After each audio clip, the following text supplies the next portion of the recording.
Leaving blank areas is very important for your artwork. Sometimes it can make a huge difference to the overall aesthetic effect of your piece. Without applying masking fluid before painting, leaving blank spaces can be a challenging task, especially for beginners, as the color can cover the whole page before you know it. So I came up with a fun foul-proof technique for leaving blank spaces for beginners.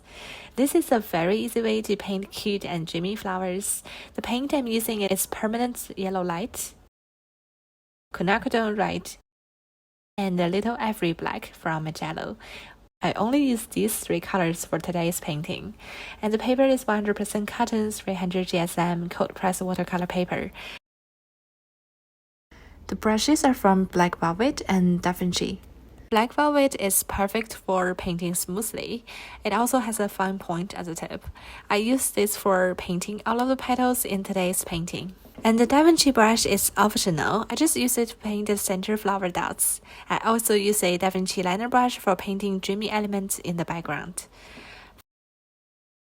Firstly, I'm preparing some paint. I'm using the 20 Davinci brush to load some thick reddish paint, mixed with a little water to get the right consistency on the palette. The color should be able to move around while not too diluted. Secondly, I'm adding a small amount of yellow directly to the black velvet brush, then dabbing it on the palette and adding some water to achieve a very diluted consistency.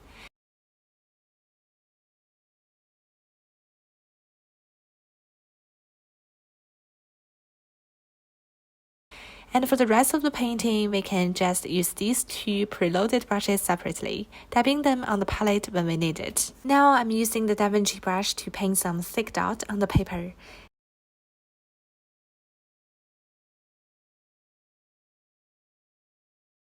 And then I take the washed black velvet brush, angling the brush like this, and then extending each dot out in a petal shape, making two loops like this. This way, you can easily create beautiful blank areas without needing specific watercolor skills. I wash this brush after mixing the yellow, so this flower only appears reddish.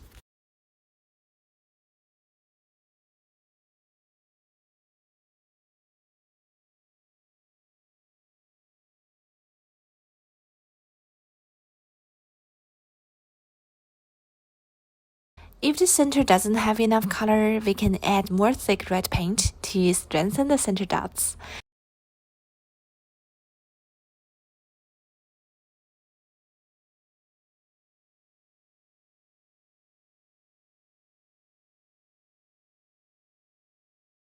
For the next flower, I will use yellow. I'm diluting it to a very watery consistency to avoid making it too thick, as some yellows can be a bit opaque and affect the final outcome of the painting.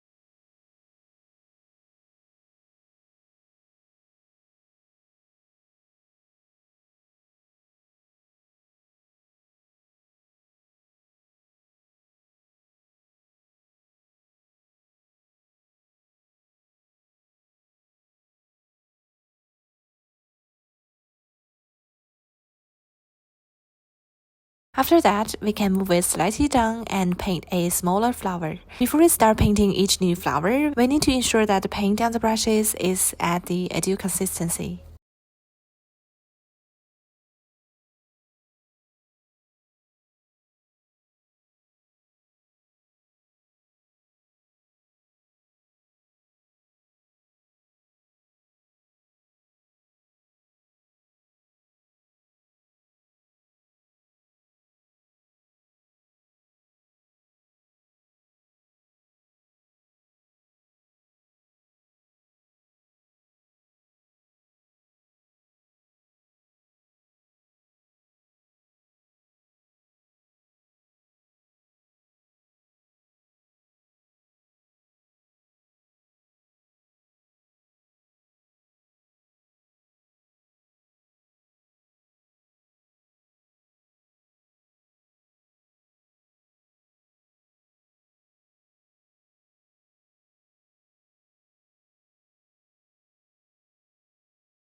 And then I'm using the black velvet brush to add some dreamy elements with the remaining color on the palette.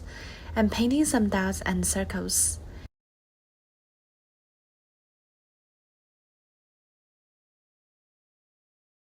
I'm using a napkin to absorb some colors, creating a variety of saturations in the dots.